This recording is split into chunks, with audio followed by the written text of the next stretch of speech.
baru nanti interpretasinya. Izin dokter untuk makalahnya juga sudah kami masukkan ke PPT. Oh, jadi satu. Oh, ya wes. Oke. Baik, selamat pagi teman-teman. Izin mempresentasikan untuk interpretasi dan radiodiagnosis dari kasus tumor jinak. Next. Untuk anggota kelompok kami, ada saya Devin dari NIM 001, Intan NIM 002, Jesslyn dari NIM 003, Pramesti dari NIM 005, Mailan dari NIM 006, dan Marsyanda dari NIM 007. Next. Untuk alurnya nanti, jadi ada overview yang mencakup tumor jinak, klasifikasi hiperplasia, dan klasifikasi tumor jinak. Kemudian ada pembahasan kasus, yaitu kasus 1A dan juga kasus 1B. Next. Pertama adalah tumor jinak. Next. Jadi untuk pertama adalah mekanisme penyakit. Jadi tumor jinak ini merupakan pertumbuhan sel baru yang tidak terkoordinasi, di mana tumor jinak dapat tumbuh secara perlahan dan menyebar dengan cara ekstensi langsung dan bukan oleh metastasis. Nah, umumnya sendiri gambaran histologis dari tumor jinak cenderung menyerupai jaringan asal, jadi masih belum ada perubahan-perubahan lain. Kemudian tumor jinak sendiri diperkirakan memiliki potensi pertumbuhan yang tidak terbatas, meskipun untuk beberapa tumor jinak itu juga memiliki potensi pertumbuhan yang terbatas. Adapun untuk hiperplasia sendiri merupakan reaksi terhadap stimulus dengan potensi pertumbuhan yang terbatas dan cenderung kembali normal apabila stimulus dihilangkan. Next. Nah, untuk gambaran klinis dari tumor jinak sendiri, tumor jinak umumnya memiliki onset yang tersembunyi dan tumbuh secara perlahan tanpa rasa sakit, tidak bermetastase, dan tidak membahayakan kecuali meluas ke organ vital melalui ekstensi langsung. Tumor jinak biasanya terdeteksi secara klinis melalui pembesaran rahang ataupun ditemukan dalam pemeriksaan radiografi, misalnya pemeriksaan radiografi yang dilakukan untuk mengetahui penyebab dari gigi yang tidak tumbuh. Next. Adapun untuk gambaran radiografinya, yang pertama adalah lokasi. Jadi, untuk lokasi dari tumor jinak sendiri memiliki predileksi anatomi yang spesifik. Dan untuk contohnya sendiri adalah lesi odontogen yang biasanya terjadi di prosesus alveolaris, tepatnya di atas kanalis alveolaris inferior. Lalu untuk batas dan bentuknya sendiri batasnya dapat relatif halus, berbatas tegas, dan terkadang terkortikasi. Terkadang juga terdapat pita atau kapsul radiolusen dari jaringan lunak di perifer. Kemudian, mohon maaf, ini harusnya struktur internal. Jadi untuk struktur internalnya sendiri tampak sebagai radiolusen murni atau radiopak murni atau campuran dari keduanya. Dan untuk lesi dengan elemen radiopak sendiri biasanya mewakili tulang residual, pembentukan tulang reaktif, dan bahan klasifikasi hasil produksi tumor. Next. Nah, untuk efek ke jaringan sekitarnya, suatu tumor jinak yang bersifat memberikan tekanan pada struktur di sekitarnya akan mengakibatkan perpindahan gigi atau korteks tulang. Seperti yang dapat kita lihat di gambar di bawah. Jadi untuk A ini adalah tumor jinak yang menekan dan menyebabkan pergeseran dari korteks. Kemudian untuk gambar B, ini merupakan selapis tulang periosteal baru sebagai hasil dari proses remodeling terhadap tumor jinak. Dan untuk gambar yang C, yang bagian kanan bawah, ini merupakan tumor jinak yang dapat menyebabkan perpindahan dari gigi-gigi di sekitarnya. Next. Selanjutnya adalah klasifikasi hiperplasia yang akan dijelaskan oleh teman saya. Oke, next. Hiperplasia yang pertama itu adalah torus palatinus atau biasa atau nama lainnya adalah palatin torus. Itu merupakan penonjolan tulang yang terjadi pada sepertiga tengah garis tengah palatum durum.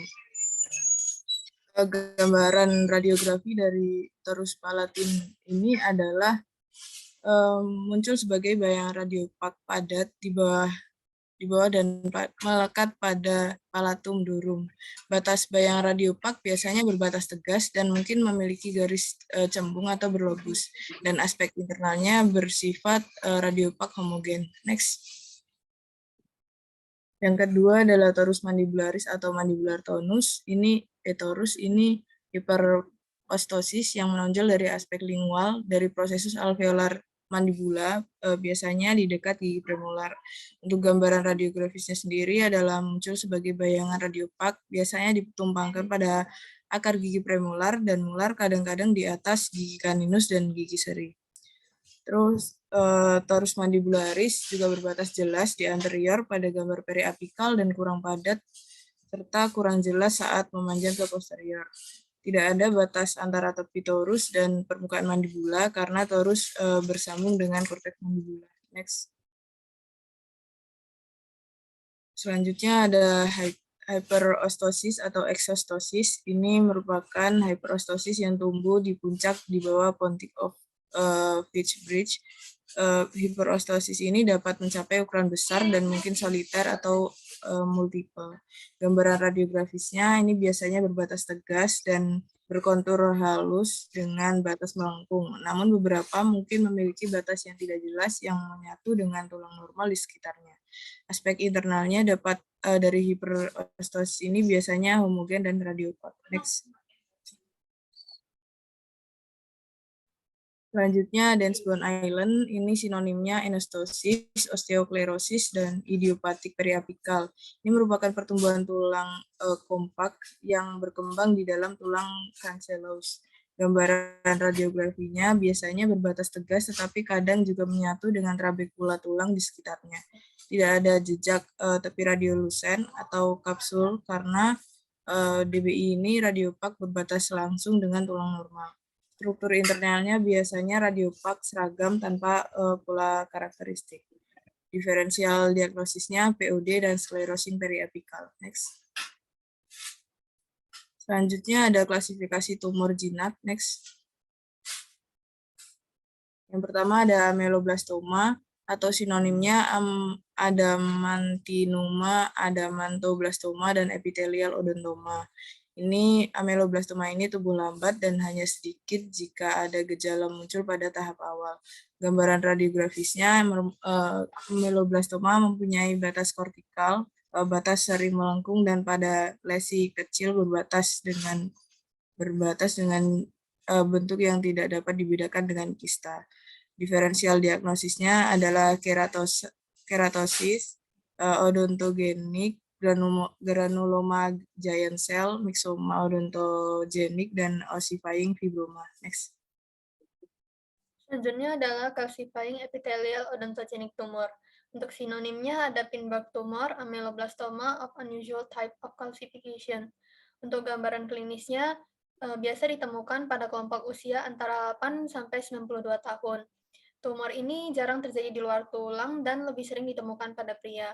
Tumor ini sering menyebabkan ekspansi rahang dan pada palpasi pada pembengkakan menandakan tumor yang keras. Next.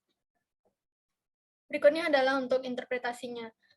Pertama, lokasinya, tumor ini memiliki predileksi pada mandibula yang sebagian besar berkembang di daerah premolar hingga molar, dan 52% berhubungan dengan gigi yang tidak erupsi atau impaksi. Untuk batas tepinya, tumor ini berbatas jelas seperti kista. Namun pada beberapa tumor, batasnya mungkin tidak teratur dan tidak jelas. Next.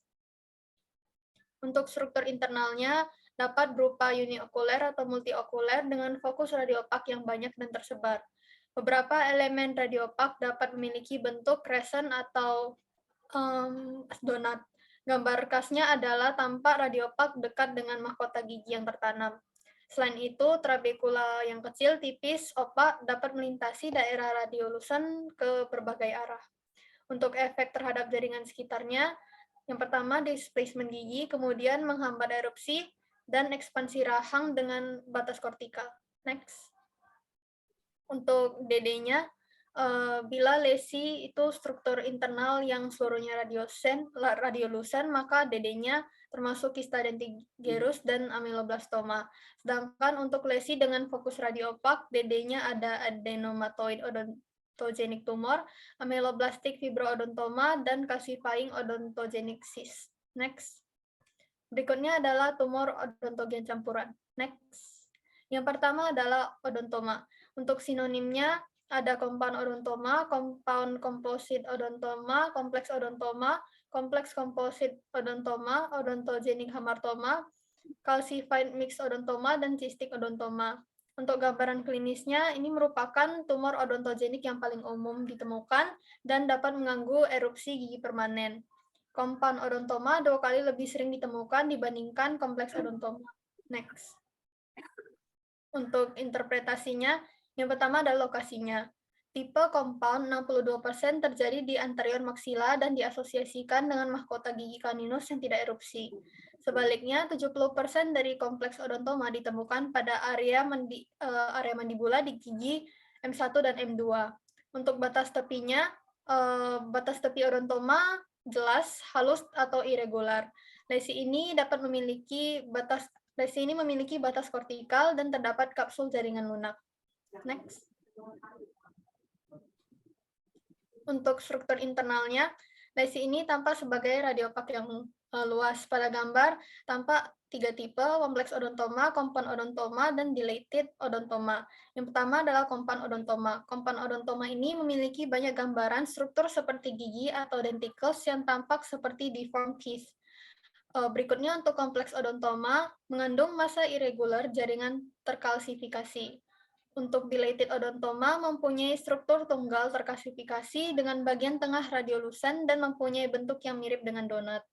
Untuk efek terhadap jaringan sekitar antara lain yaitu mengganggu erupsi normal dari gigi dan sering diasosiasikan dengan impaksi, malposisi, diastema, aplasia, malformasi, dan devitalisasi dari gigi yang berdekatan.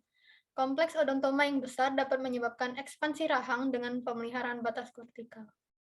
Next. Untuk DD-nya, yang pertama adalah ossifying fibroma. Perbedaannya yaitu kompleks odontoma berkaitan dengan molar yang tidak erupsi. Biasanya lebih radiopak dan terjadi pada usia yang lebih muda. DD berikutnya adalah POD. Perbedaannya yaitu POD biasanya lebih lebar, memiliki tepi sklerotik yang tidak rata, sedangkan pada odontoma ada kapsul jaringan lunaknya yang lebih uniform dan lebih jelas batasnya. Untuk DD yang berikutnya adalah dense bone island. Dense bone island dan odontoma ini sama-sama radiopak. Namun dense bone island tidak memiliki kapsul jaringan ikat seperti odontoma. Next. Berikutnya adalah ameloblastic fibroma. Untuk sinonimnya ada soft odontoma, soft mixed odontoma, mixed odontogenic tumor, fibroadamantoblastoma, granular cell ameloblastic fibroma. Untuk gambaran klinisnya, tumor ini banyak ditemukan pada orang yang berusia 5-20 tahun selama masa pembentukan gigi. Biasanya tumor ini pertumbuhan dan ekspansinya lambat, tidak menyebabkan rasa nyeri, dan menyebabkan displacement dari gigi-gigi terkait. Next. Untuk interpretasinya, yang pertama adalah lokasi. Biasanya terjadi di daerah premolar dan molar mandibula di dekat crest processus alveolaris atau terletak pada oklusal gigi yang tidak erupsi atau pada area di mana gigi gagal berkembang. Untuk batas tepinya jelas dan sering terkortikasi mirip dengan kista. Untuk struktur internalnya bisa uniokuler atau multiokuler, radiolusen dengan septa melengkung yang tidak jelas. Untuk efek terhadap jaringan sekitarnya, yaitu ekspansi dengan plate kortikal yang intact. Gigi terkait mungkin terhambat dari erupsi normal, atau mungkin bergeser ke arah apikal. Next. Berikutnya adalah DD-nya. Yang pertama adalah dentigeroschisis, kemudian ada hyperplastic follicle, lalu ada ameloblastoma. Tumor ini juga memiliki ciri yang mirip dengan ameloblastoma. Namun untuk ameloblastik fibroma itu terjadi pada usia yang lebih dini dan septa ameloblastoma lebih jelas dan kasar. Sedangkan septa ameloblastik fibroma jarang dan seringkali sangat halus. Untuk DD yang berikutnya adalah giant cell granuloma. Perbedaannya adalah tumor ini memiliki epicentrum di anterior molar pertama pasien muda dan septa yang khas granular dan batas yang tidak jelas. Untuk DD berikutnya, odontogenic myxoma. Odontogenic myxoma dapat tampak multiokuler, tetapi biasanya beberapa septa lurus yang tajam dapat diidentifikasi, yaitu bukan karakteristik dari ameloblastik fibroma. Dan myxoma biasanya terjadi pada kelompok usia yang lebih tua. Next. Berikutnya adalah ameloblastik. Ini kayaknya nggak perlu ya, karena nanti yang kalian pelajari yang termasuk untuk S1 ya, termasuk yang tadi ameloblastik fibroma ini nggak untuk ujian nggak usah kalian pelajari. Ini nggak usah ya. Ini juga nggak usah. Berikutnya. Ini fibroadontoma juga nggak usah. AOT nih ya. Berikutnya adalah adenomatoid odontogenic tumor. Untuk sinonimnya yaitu adenoameloblastoma, ameloblastic adenomatoid tumor. Untuk gambaran klinisnya, tumor ini terjadi pada rentang usia 5-50 tahun. Tumor ini mempunyai predileksi terhadap perempuan dengan rasio 2:1. Terdapat dua tipe, yaitu folikular dan ekstrafolikular. Tumor ini berkembang lambat dan bermanifestasi sebagai pembesaran yang lambat, tidak sakit atau asimetris, dan sering diasosiasikan dengan kehilangan gigi. Next. Untuk interpretasinya, lokasinya 75% terletak di maksila. Regio gigi seri caninus premolar dan terutama daerah kuspid adalah daerah yang biasanya terlibat di kedua rahang. Untuk batas tepi dari tumor ini berbatas jelas terkortikasi atau sklerotik. Next. Untuk struktur internalnya, fokus radiopak internal berkembang di sekitar 2/3 kasus. Satu tumor mungkin seluruhnya radiolucent, yang lain mungkin berisi fokus radiopak samar, dan beberapa mungkin menunjukkan kelompok padat radiopasitas yang tidak jelas. Kadang-kadang klasifikasi kecil dan dengan batas yang jelas mirip dengan sekelompok kerikil kecil. Efek terhadap jaringan sekitarnya yaitu displacement gigi yang berdekatan, resorpsi akar jarang terjadi. Lesi ini juga dapat menghambat erupsi gigi terkait. Meskipun beberapa ekspansi rahang dapat terjadi, konteks luar tetap dipertahankan. Next.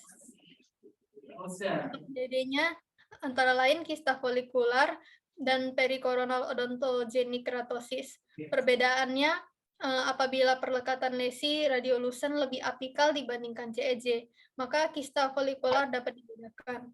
DD berikutnya yaitu calcifying odontogenic cyst, ameloblastic fibroodontoma, dan CEOT. Next. Berikutnya adalah tumor mesenchyme. Ini enggak usah juga, enggak usah ya. Nanti dicatat yang perlu dipelajari tadi ya. Ini enggak usah.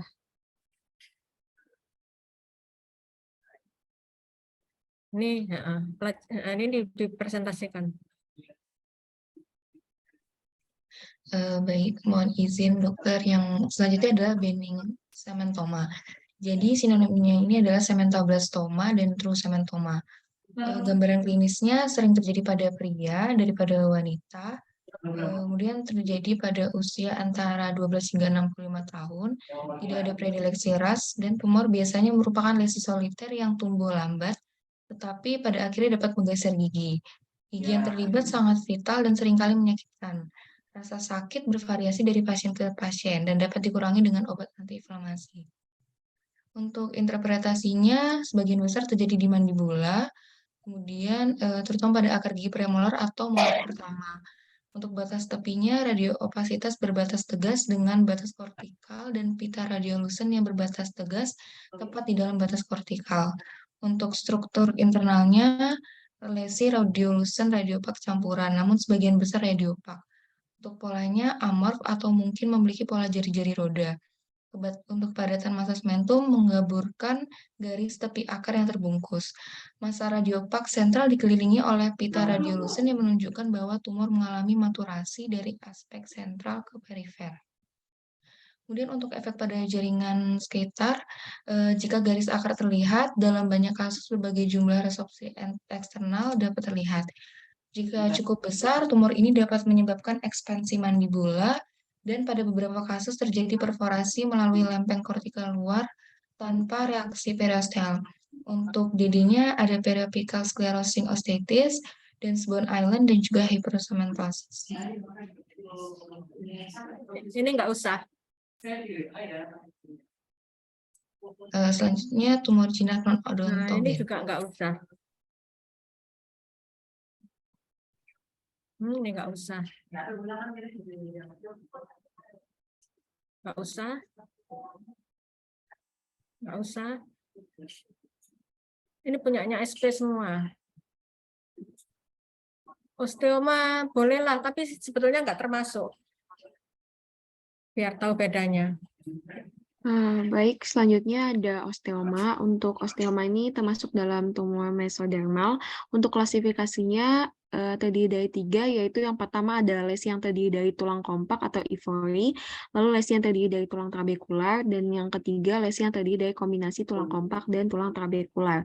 Untuk gambaran klinisnya dapat terjadi pada semua usia, paling sering ditemukan pada usia lebih dari 40 tahun. Lalu terdapat asimetri yang disebabkan oleh tulang pembengkakan keras pada rahang. Kemudian pembengkakan tidak menimbulkan rasa sakit sampai ukuran atau posisinya yang mengganggu fungsi. Lalu gambaran klinis berikutnya adalah melekat pada korteks rahang dan mukosa yang menutupi tumor berwarna normal dan dapat bergerak bebas. Untuk diferensial diagnosisnya ada osteokondroma, osteofit, hiperplasia kondilus, dan osteoma yang melibatkan prosesus coronoideus. Next.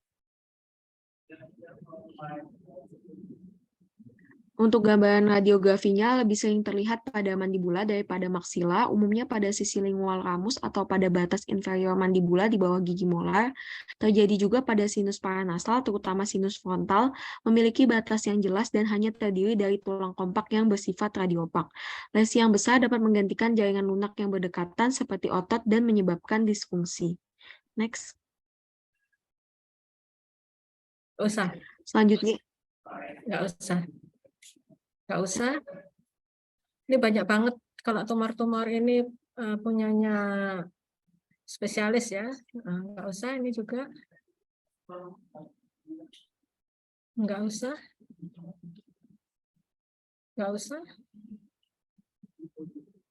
Nggak usah. Nggak usah. Oke, langsung kasus. Izin mempresentasikan pembahasan kasus kami, bisa di next. Untuk kasus 1A, seorang wanita 29 tahun datang ke RSGM untuk memeriksakan giginya yang dirasa memiliki bentuk yang tidak normal. Pada pemeriksaan klinis terlihat beberapa tonjolan seperti mahkota gigi kecil pada regio 35. Pemeriksaan radiografi periapikal menunjukkan adanya suatu kelainan pada regio tersebut. Sebutkan interpretasi, radiodiagnosis, dan DD yang tepat untuk kelainan pada regio tersebut. Next. Untuk interpretasinya, lokasi lesi ada pada mandibula, spesifiknya pada regio 35. Batas tepinya, lesi memiliki batas kapsul radiolucent. Untuk struktur internalnya berupa massa radiopak yang memiliki gambaran struktur seperti gigi atau dentikus yang tampak seperti gigi yang mengalami deformasi. Dan untuk efek terhadap jaringan sekitarnya belum terdapat efek pada jaringan sekitar. Untuk radiodiagnosisnya adalah compound odontoma. Bukan belum terdapat, memang tidak ada efek terhadap jaringan sekitar ya. Kasus ini tidak ada efek terhadap jaringan sekitarnya. Baik dokter, mungkin bisa di next. Untuk diferensial diagnosisnya ada periapical osseous dysplasia atau POD. Untuk POD sendiri biasanya lebih lebar, memiliki tepi sklerotik yang tidak rata, sedangkan odontoma kapsul jaringan lunaknya lebih uniform dan lebih jelas batasnya.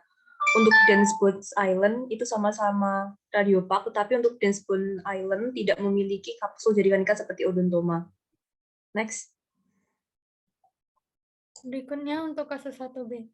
Seorang perempuan berusia 22 tahun datang ke RSGM dengan keluhan pembengkakan dan sakit pada rahang kiri sejak 10 bulan yang lalu dan semakin membesar. Pemeriksaan ekstraoral terlihat pembengkakan pada pipi dan daerah dekat telinga. Biasa nih ngono. Intraoral terlihat pembengkakan pada testikulum dan dasar mulut rahang bawah posterior kiri. Palpasi keras dan sakit. Pemeriksaan radiograf panoramik terlihat suatu lesi yang luas pada posterior rahang bawah kiri. Sebutkan interpretasi radiodiagnosis dan DD tepat untuk lesi pada regio tersebut. Next. Untuk interpretasinya, yang pertama adalah lokasi. Lesi terletak di apikal gigi 35, 36, 37, 38, dan meluas hingga bodi, angulus, ramus, kondilus, dan prosesus coronoideus mandibula sebelah kiri. Untuk batas tepinya berbatas jelas dan terkortikasi. Untuk struktur internalnya multilocular radiolucent dengan septa internal yang memberikan gambaran soft bubble appearance. Kemudian untuk efek terhadap jaringan sekitarnya terdapat perpindahan posisi atau displacement gigi 38 ke kondilus mandibula sebelah kiri, lalu terdapat perpindahan posisi kanalis mandibularis ke arah inferior dan terjadi ekspansi dan kerusakan tulang kortikal mandibula sebelah kiri. Next. Untuk radiodiagnosisnya adalah ameloblastoma multiokuler. Dede akan dijelaskan oleh Marsyanda. Selanjutnya diferensial diagnosisnya yaitu yang pertama odontogenik keratosis. Odontogenik keratosis terdiri dari curved septa tetapi tidak menyebabkan ekspansi rahang yang merupakan karakteristik ameloblastoma. Kemudian yang kedua yaitu giant cell granuloma. Giant cell granuloma terjadi pada kelompok usia lebih muda dan memiliki septa yang lebih granular atau tipis. Yang ketiga yaitu odontogenik myxoma, yaitu memiliki septa internal yang mirip ameloblastoma, tetapi biasanya terdiri dari 1 atau 2 septa lurus yang tajam yang merupakan karakteristik myxoma. Selain itu, myxoma tidak menyebabkan ekspansi rahang sebesar ameloblastoma dan cenderung tumbuh sepanjang tulang. Selanjutnya yaitu ossifying fibroma. Ossifying fibroma terdiri dari septa yang lebar, granular, tidak berbatas jelas, dan terkadang ada trabekula kecil dan tidak beraturan.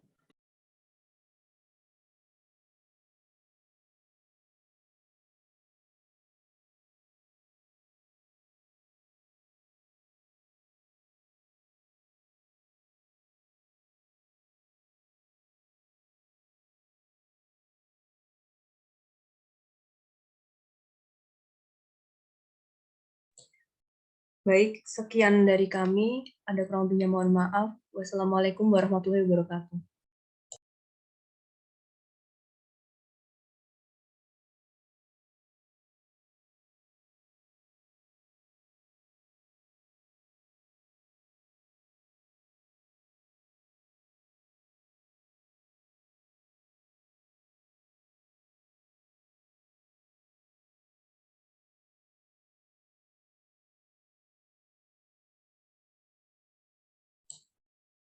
Permisi dokter, izin menyampaikan kami sudah selesai presentasi dokter. Saya sudah banyak ngomong, ternyata belum saya nyalakan. Ya, makasih ya, udah presentasi. Nanti tolong yang tadi presentasi ini memberikan bahan-bahan yang terkait, tapi bahan yang tadi kamu secara whole, baik itu makalah maupun PPT-nya, tolong diberikan ke Dokter Agia ya. Dokter Agia. Nah, kemudian kalian dihapus yang tadi saya bilang ini nggak usah, sehingga nanti teman-temannya ini bisa belajar hanya materi yang untuk S1. Jadi nggak kebanyakan yang harus dibuka-buka gitu, paham ya maksud saya? Yang tadi saya bilang ini nggak usah itu dihilangkan aja. Tapi yang lengkap tolong diberikan ke Dokter Agia sama Dokter Lia, termasuk PPT-nya kan lengkap ya, berikan ke Dokter Agia. Nah, PPT-mu kalau makalahnya yang penting ya yang diberikan ke teman-teman itu dihilangkan bagian-bagian yang ini ya. Sekarang saya akan jelaskan sedikit ya tentang tadi kan ameloblastoma itu hanya gambarannya hanya itu aja ya. Nah, untuk ujian itu kalian harus belajar beberapa macam dari gambaran ameloblastoma yang bisa terjadi ya.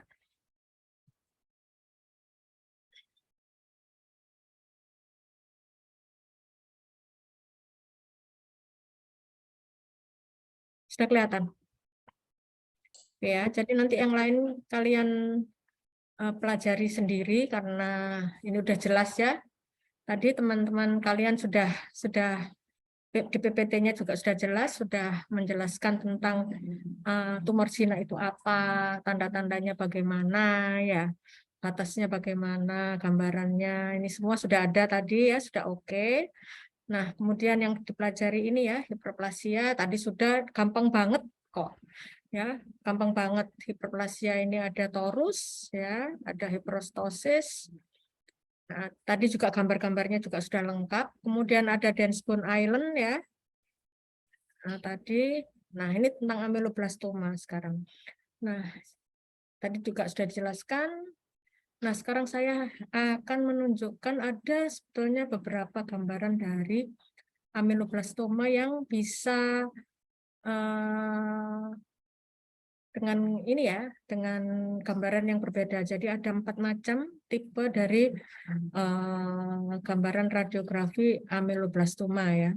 Jadi yang tadi sudah dibicarakan adalah tentang gambaran yang ini. Nah, kalian sudah tahu bagaimana cara menginterpretasikan ini ya. Tadi sudah betul interpretasinya. Di sini gambarannya adalah yang jelas selalu dia batasnya jelas terkortikasi ya. Ini selalu.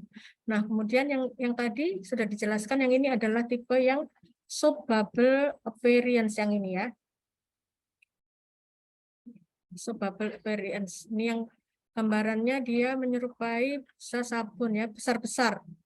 Rongganya besar-besar. Nah, ameloblastoma juga bisa gambarannya seperti ini. Ya, jadi dia lebih solid ya. Ini yang disebut dengan honeycomb appearance. Ya, jadi dia bisa seperti ini, bisa honeycomb appearance, bisa subbubble appearance, bisa unisystic. Ya, kalau yang ini kan multilokuler semuanya. Ya, multilokuler bisa honeycomb bisa subbubble, yang ini yang unisystic. Nah, ada satu lagi yang disebut dengan spider web. Jadi ini dia seperti ininya, rumahnya laba-laba, sarangnya laba-laba. Ada yang seperti ini. Ya, jadi ada 4. Nah, di soal UKMP 2DG keempat-empatnya ini ada. Kak, jadi soal itu ada, yang tipe ini ada, tipe ini ada, tipe ini ada. Jadi nanti kalian bisa salah satu keluar ya. Kita kan tidak pernah tahu ya soal UKMP 2DG yang akan keluar itu bagaimana. Tapi kalian yang penting sekarang sudah tahu bahwa ada 4 gambaran dari ameloblastoma. Jadi diagnosisnya sama. Ini adalah gambarannya seperti ini, diagnosisnya seperti spider web. Ini ameloblastoma ya, unisystic seperti ini juga ameloblastoma. Kemudian yang honeycomb ini juga ameloblastoma, yang subbubble appearance ini juga ameloblastoma ya. Jadi kalian harus paham bahwa ada 4 gambaran. Ya. Ini soalnya ada semua di UKMP 2DG. Jadi tinggal enggak tahu yang pernah keluar ini, sudah pernah keluar. Nanti suatu saat barangkali yang keluar yang gambar yang ini, bisa yang ini atau yang ini ya. Dan perhatikan. Oke. Yang lainnya saya rasa nggak ada ya. Nggak ada apa-apa, gambarannya jelas semua. Nah, cuman kalau untuk yang ini CEOT ya. Ini anunya singkatannya CEOT ya. Untuk CEOT ini kalian bisa lihat di sini gambarannya. Ini loh, bentuk donat dengan tengah radiolucent. Ini loh, bentuk donat dengan tengah radiolucent. Biasanya ada gigi impaksinya. Kemudian dia gabungan antara ya radiolucent, tapi dia punya ciri khusus yaitu di tengah gambarannya seperti donat ya. Nah, seperti donat. Kayaknya yang penting itu aja, yang lainnya mudah ya. Odontoma kalian sudah paham, cuman ada 2 ya. Odontoma kan ada 2, yang kempon, ada denticles ya. Ini kalau dari foto CBCT kelihatan jelas bagus ya. Di sini kapsul radiolucentnya juga kelihatan bagus. Tapi kalau dari foto yang 2 dimensi, kadang-kadang memang kapsul radiolucentnya ini bisa kelihatan atau nggak kelihatan ya. Tetapi kalau ada denticles ya, itu pasti apa namanya odontoma kempon ya. Nah, kalau di CBCT ini kelihatan dia kapsul radiolucentnya. Ya, kemudian yang kompleks juga dia ada kapsul radiolucent di tepi gambaran radiopak. Nih, ya. Ada kapsul radiolucent. Di sini juga tepinya ini ada kapsul radiolucent. Ini adalah kompleks odontoma. Mudah ya, odontoma ada 2, kompleks dan kempon. Kalau AOT ini, nah biasanya ada radiopak foci. Jadi dia ada bintik-bintik radiopak, kadang banyak, kadang cuman 1-2 ya. Di sini ada 1-2 gitu. Ini enggak kelihatan saya. 1-2 ada bintik-bintiknya ya. Bintik-bintik radiopak kecil-kecil gitu. Terus kalau sementoblastoma mudah ya, radiopak dengan bercak radiolusen, ada pita radiolusennya. Kayaknya itu yang penting yang perlu kalian pahami. Gambarnya mudah, nanti kapan-kapan kita latihan ya. Latihan bagaimana membedakan antara sementoblastoma dengan sementoma ya. Apa bedanya? Nanti bisa. Oke, nah ya nanti kita akan ada ini lagi ya, pembekalan lagi sebelum kalian UAS ya. Kalian pelajari dulu, nanti sebelum UAS kita pembekalan seperti yang lalu, belajar bersama-sama, tapi kalian belajar dulu, terus sama latihan. Ya, jangan lupa tolong diberikan ke dokter Agia ya nanti ya. Oke. Cukup ya kuliah kali ini? Cukup? Oke ya, dipelajari ya. Terus yang tadi ada kesalahan sedikit, tolong dibetulkan. Ya. Yuk, terima kasih sekali ya perhatiannya. Sampai ketemu nanti minggu depan ya dengan topik yang berbeda. Nah ya, makasih. Assalamualaikum. Waalaikumsalam, terima kasih dokter. Terima kasih dokter.